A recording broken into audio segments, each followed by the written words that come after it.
As I said before, webcasts will be recorded for internal Aurecon use and as said, distributed to the lead Revit team members within your organisation for distribution to other team members within Aurecon. Everyone hear that all right? Yep. Okay, so the agenda for today is section 1 will be design options. What are design options? A bit of an overview.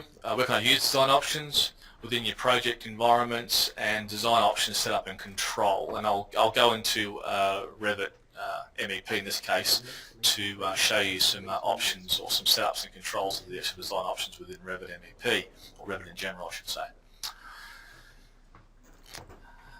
Second part of the agenda is work sharing and work sets, and Michael will go through this when he gets to his portion of the presentation.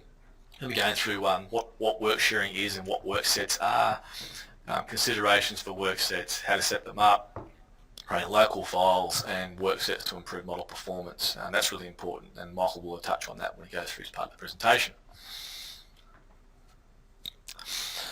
So design options. What are design options? So with design options, the team can pretty much sort of develop, evaluate and design different options within their building services or structural designs within a single model, or single project model I should say.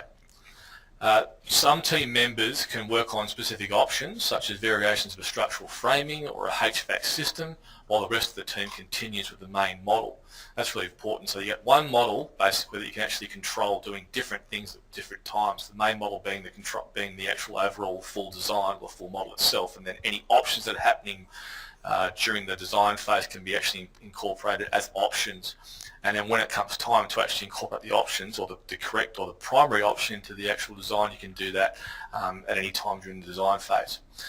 Design options can vary in complexity.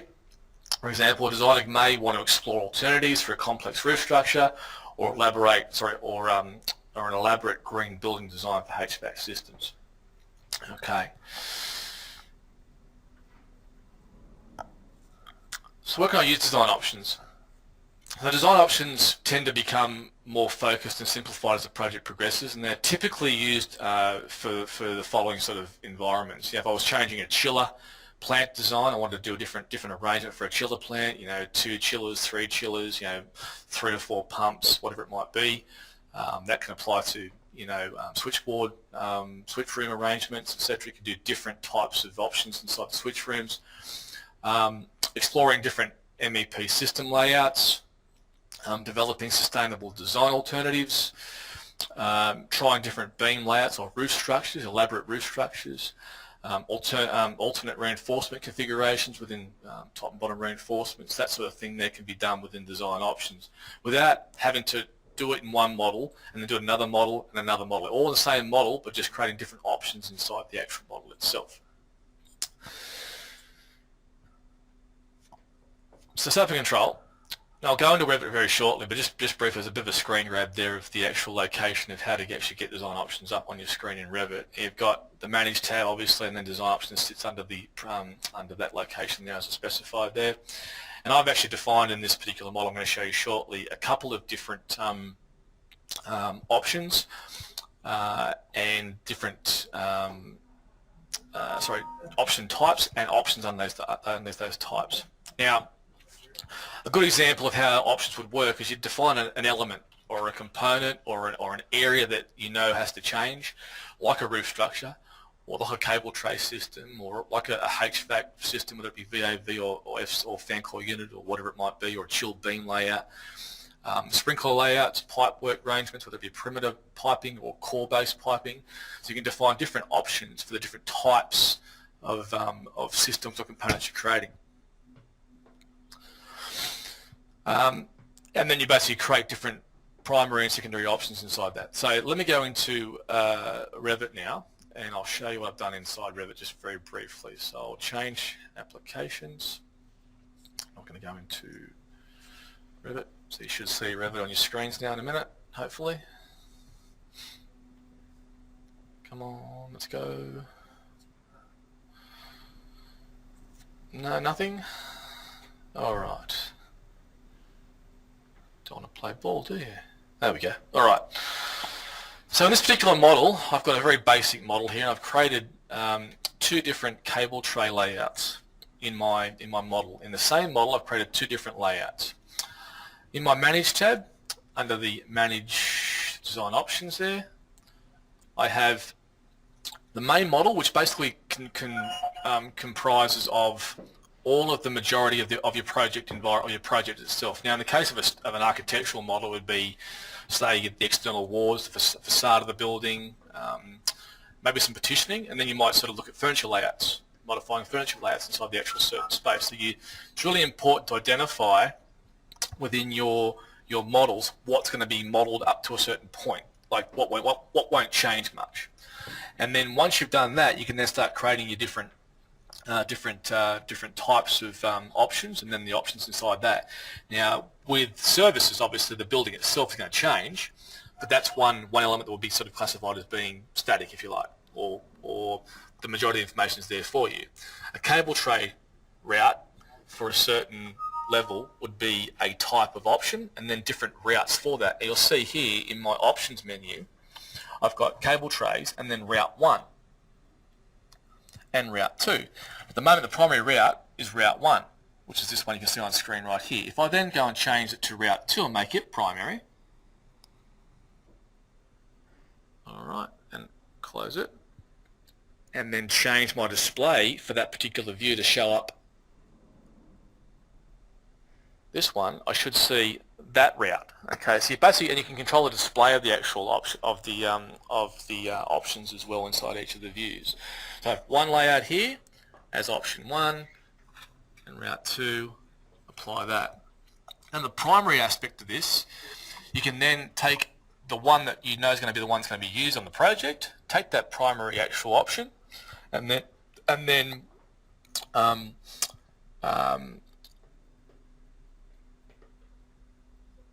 sorry, make that primary, I should say. Make that primary.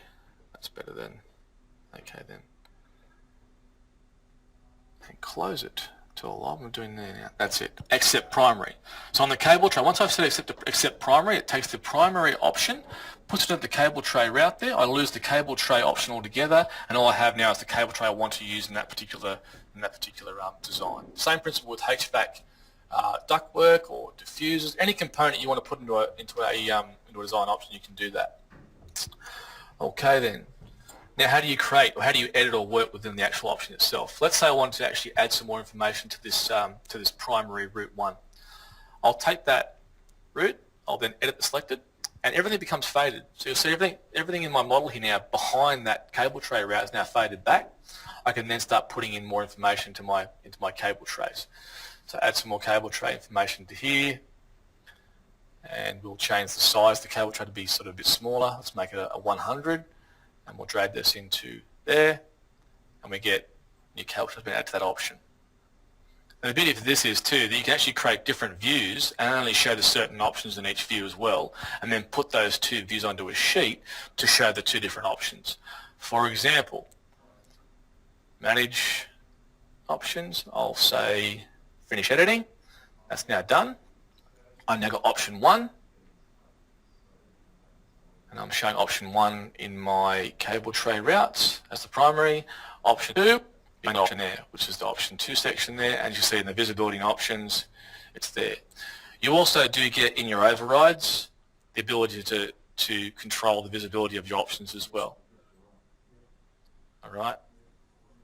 Automatic, you can show a certain option in that view as well. So you've got overrides inside each view as well to show up certain options as well. Now the beauty is that if I go to a sheet now, I can go to the sheet. I can then drag each option onto the sheet. It's a bit big, but you'll see that you get the picture in a minute. And I've got the two different options. Whoops a daisy, that wasn't right. Let's change that to cable tray route 2 and cable tray route 1. That's interesting. That's his big plan. He went VG and changed it. Very strange. He's override. My overrides. That's why. I fixed it.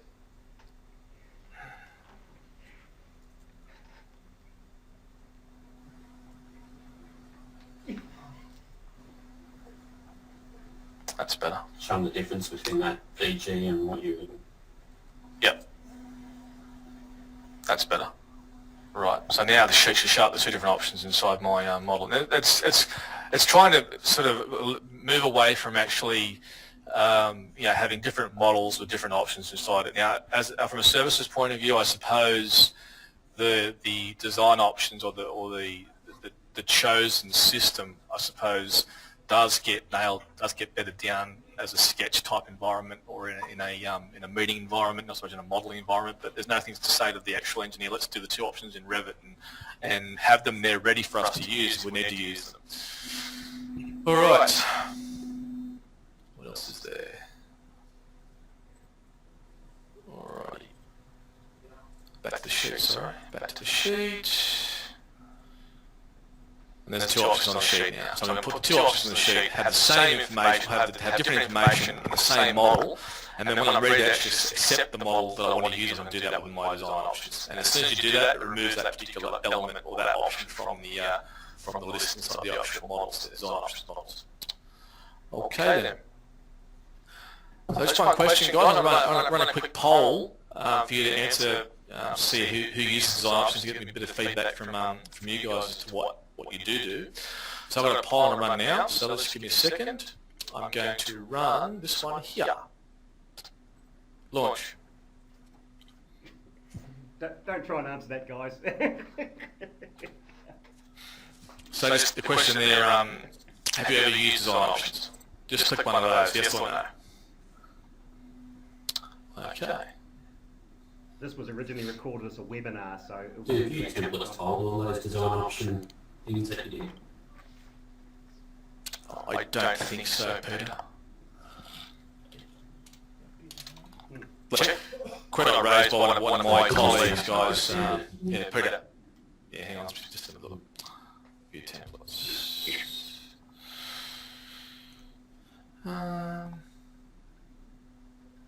It doesn't look like it, no. Oh, no, it would, because in there I can do it. So yes, I can do it. Yeah, it would, in the modelling and the VGA overrides, yes, I can do it. Okay. So could you have standards set up in view templates that, you have standard three options, they can have three in view templates that cover their options, so they don't have to worry about clicking and flicking those by view template? That would make sense, yes. Yep, for sure. Yeah. Right, cool. Any questions? Let me see if there are any questions from the guys. There are no questions. Excellent. Alright, so what I'll do now, guys, I'll move on to the next portion of the presentation, which Michael Rogers will present, which is the work sets and work sharing. I want to share that you guys have already kind of used that. We're trying to make sure. Righto. We won't go to him. We'll go to phasing. So I'll get rid of all of this. Just turn that off. Beautiful.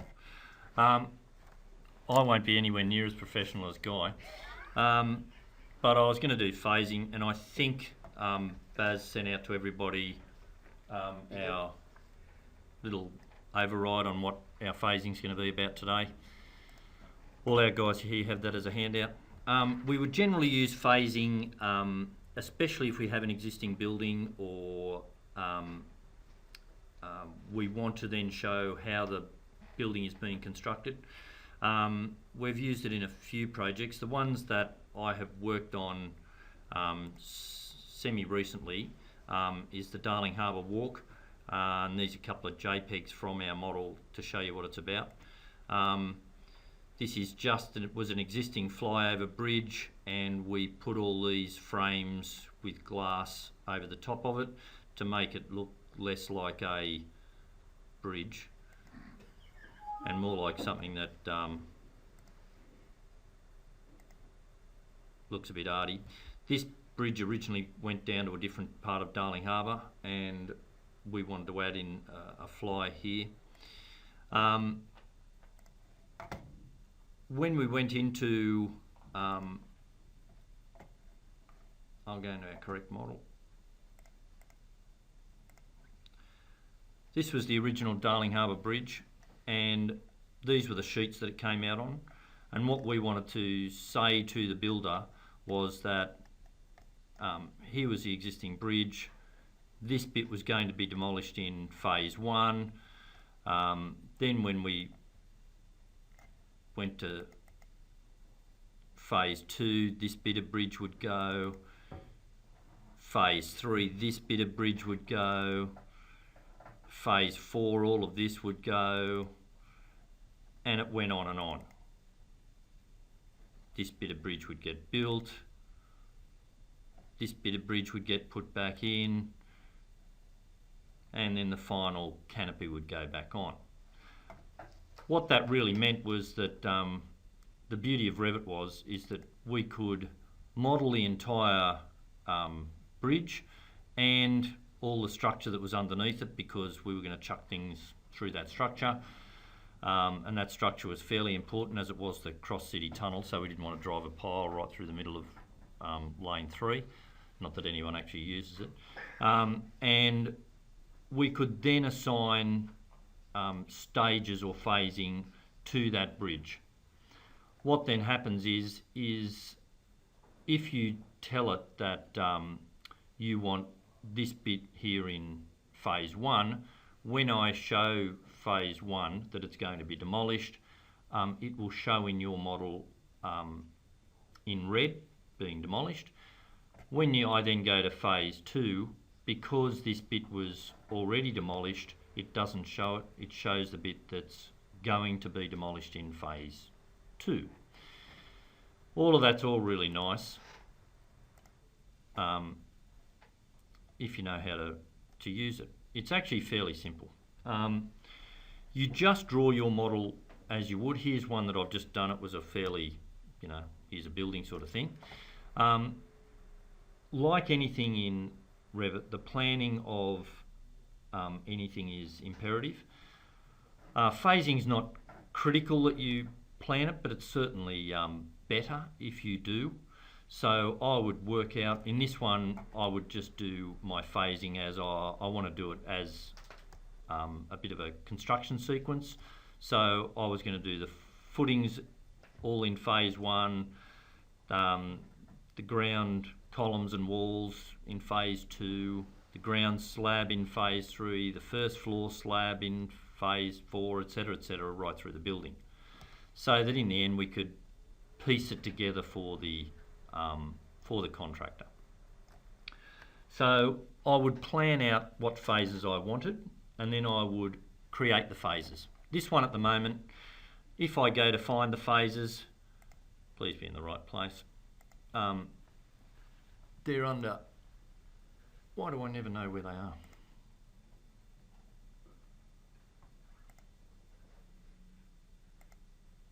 Why have I been locked out? No, it's all right. So under manage we have phases. Click on that. No, I never want to save my projects. I just want to live on the edge. There are two things that are already in there, existing and new construction, and that's how they come out of the box. At the top there, that is the past, and this is the future up here. So that is how you do your phasing.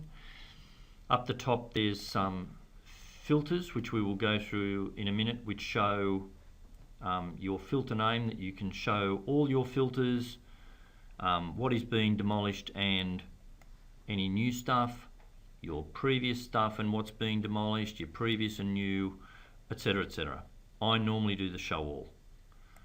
You then have a graphics override so that existing is showed grey or whatever you want to do it. Demolished, when it gets demolished, will be shown dotted. All the new stuff will be shown solid, and temporary stuff will be shown a different way. Generally these two things rarely get touched. Certainly I'm not that game. What works out of the box seems to work out of the box. We now want to add in a couple of phases. Over here we want to add 6. So it's fairly easy. Do I want it before or after? I want it after, and I'm going to call it phase 1. We can then give it a name, so we can say footings. I love caps lock. Then you can go to phase 2 and call it whatever we were going to call it, ground, coals and walls. Phase 3 for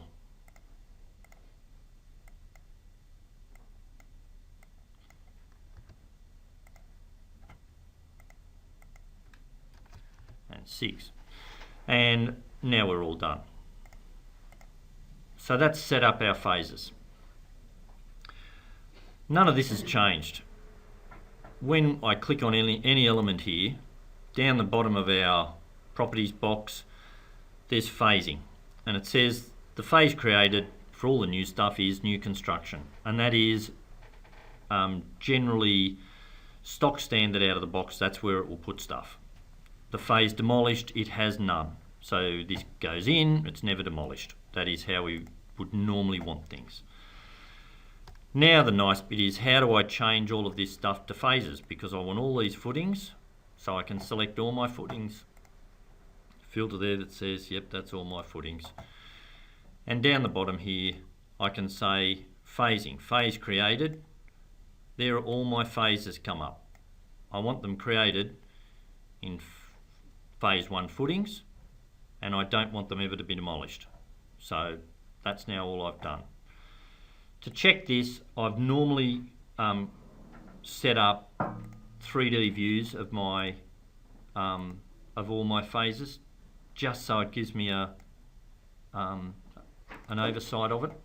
So if I go to my phase 1 footings, everything shows up here that I've modelled. But I can go down the bottom here and I want my phase filter to show all. And the phase that I want to now show is phase 1 footings. So it now only shows the things that I put in phase 1 footings. I can go back to my working model here, and again, the absolute joys of filters. In this I wanted structural columns and probably walls. And I might put those 2 bits of 10 bits of framing in. No, I won't. And that's about all I want. And again, I go down the bottom here and I say I want those to be in phase 2, and I never want them to be demolished. Yep. I think the ground floor slab was phase 3. I chucked that in phase 3, and it's just a case of going through all of your model and saying where you want stuff. Fairly simple.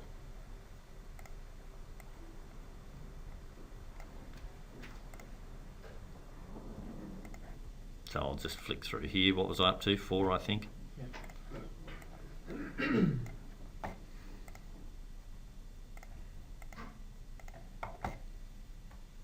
And this I know is very basic for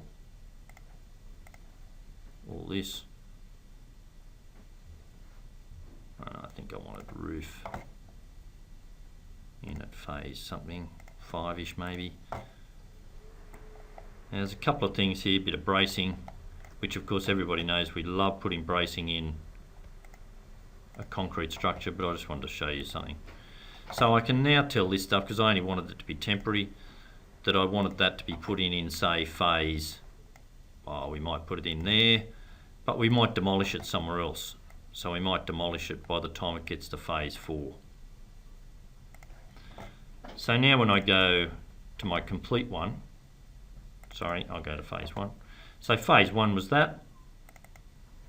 Phase 2, I roll down the bottom, I set it to show everything, and I set it to phase 2. So it shows everything. It shows phase 1, and see how it's sort of greyed out because it's now existing, because it went in phase 1. The columns and the bracing and the walls that I highlighted to go in phase 2 is now shown, and it's shown grey, darker. This one here, again, show all, and whatever I was up to, phase 3. So now everything's greyed out existing except for our new one here. Show all, phase 4. Now we're starting to show stuff. Phase something whatever we're up to. Phase 5, note our bracing has now disappeared. So it goes through and tells me what levels I want things at. So now I've got views of this thing going up, going together, our bracing going in, our bracing disappearing, etc., etc. And that's a complete one with all our phases in it. So we have not given this a thing. So that is the general gist of phasing. All it means is that we might want to show, it means that we can model all this stuff up, and then at some later stage somebody might say, well, actually all of this stuff here was actually created in existing. So when I go to phase 1, all our existing stuff is now there, and that was existing stuff. We might have said that that thing there was going to be demolished in some other phase. So we can say, well, it was demolished in phase, pick a phase, 4. So when we get to phase 4 and then go to the next one, that column disappears. So it's a great way for, especially if you're working on jobs that have existing stuff in it that you have to slowly demolish, and we're doing a few here at the moment where they're remedial work of existing buildings, and we're cutting out slabs or putting new beams in or putting new stairs in and all that sort of stuff. It means you can go through, model a whole lot, and then go, right, all of this stuff's existing, this is new, this was existing that's been demolished in a certain stage, and this is stuff that's going into the certain stage.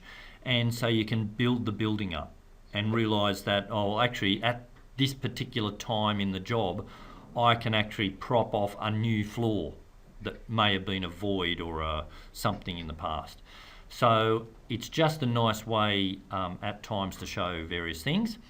It's nice, I haven't used it often, probably in about maybe 4 jobs, but they were certainly jobs that had existing stuff there that was going to be demolished at a certain stage, or jobs that had temporary works like Alimac hoists or something going through there.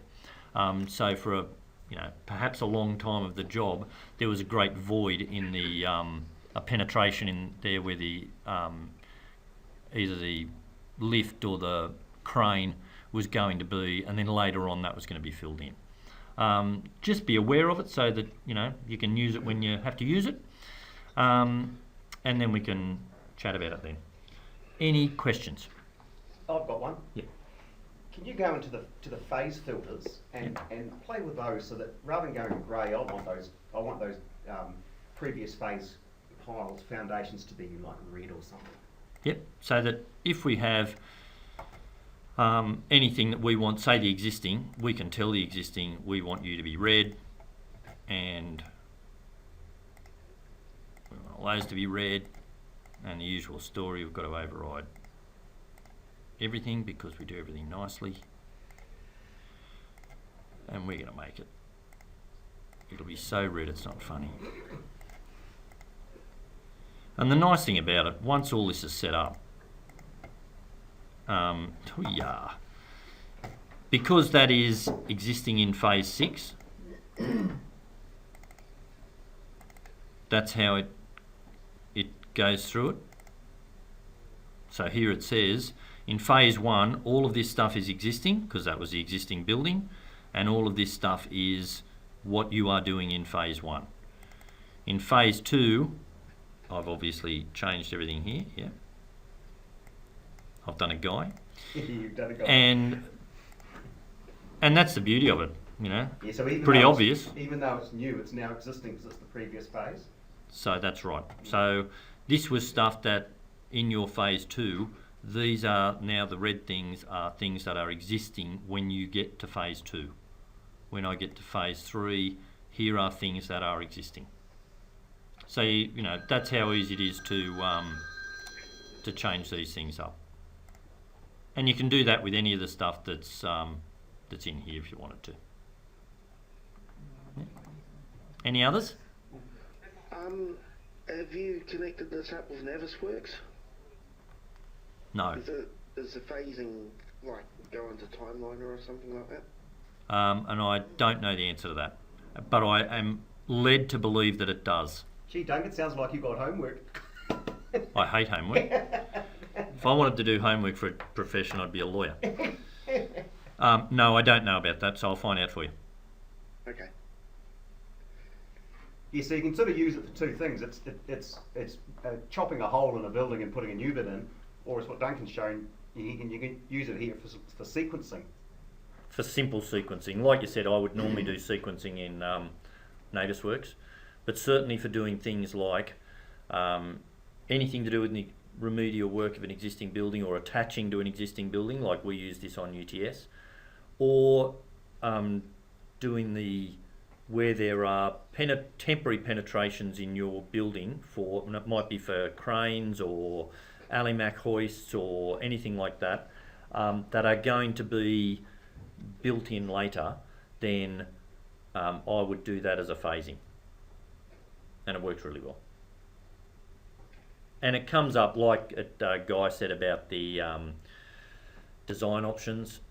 This now works in any section or plan or any view. I mean, a view is a view in Revit, as we know. So all you do is pick your phasing options for that particular view, and it will show it. Thank you, Dave. Any other questions? Awesome. Guy. I must be better than Guy. I can hear them muttering. Why is this guy such an idiot? Is that what I heard? Can you design ahead, provide a future phasing, a future phase? Say allow spatial or say like the future equipment goes here as a Yes. Yes, you can. Yes. Absolutely can. So the question was, can you design into the future? And that certainly is exactly why it has here. So I can go after that and keep going. So it knows that this is future phase 28. Yeah, because you guys often make allowance in a plant room for future gear. Yeah. So you could actually put that equipment in your model. That's a future phase. Certainly. And that's the beauty of it. And it is exactly, you just model it. So you would have to design and model all your future stuff. You then apply a phase to it to say that this is future HVAC or future whatever it is, and it would show up accordingly. Can you override the graphics for the future? You can. You do. can go into Yeah. into your phase filters. Yeah. And you could make it all misty Yeah. and steamy and And does all that. romantic. Yeah, it comes Bit in of as mood temporary. lighting. How about combine the phasing and the options? Yes, and it's exactly the same. Same, huh? Yep. So you would do your phasing as, again, draw it in either option 1 or option 2. Yeah, those different views that we saw in the other movie, you would make sure that the phasing option in that view was applied to both, so it would work exactly the same. You sort of got to do it twice, once for each design option. The beauty of the places that I've used design options is generally where certain things like there's a slightly different stair, or they want a canopy to have 2 options or something like that. So it's almost a totally different thing. I can't remember using phasing and options together, No, neither have I. I've used design but options. certainly they do work together. I've used design options only once, and that was a building where there was a scheme for basically a concrete framed floor and one for a steel framed floor. We did it in the same model using a different option, And when the building went to the next stage, the steel option was picked because it was cheaper. Then that became the primary and you accepted it, and the other option just disappears. Yeah. Okay. Anything further, guys? Nothing from me. Well, just one comment on the video and the presentation today, and it wasn't very good for phasing, was we're about 2 phases behind the talk. Oh, You know what I really? mean? Yeah.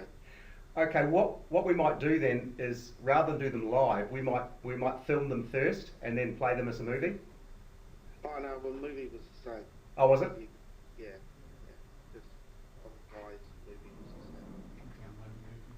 same. I'm not sure how we can get away from that, but for this particular one, because it was talking about phasing and switching from view to view, it was quite difficult to keep up. But we did get the gist. I got the gist of it. Was it better with the movie last week? Yeah, it was. I think this week was worse, and last week's movie was better. Okay, we might try doing that again, because yes, if we're playing a movie, the image and the sound should be better in sync, shouldn't it? Yeah. Yeah. I actually tricked you. I actually just talked 3 phases behind what I was displaying. You're a smart man. just to stuff you guys up. That's an art, you know. Sorry about that. And Darwin, how was that? He's gone to lunch. Phase 1. He's Yeah. gone to he's phased out.